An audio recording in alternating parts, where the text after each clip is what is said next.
Hehehe.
Dia ơi mà thằng Ibu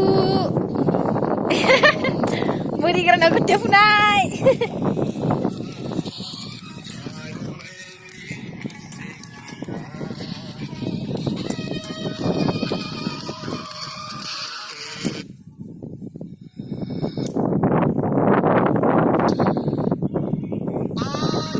Siapa ni ya?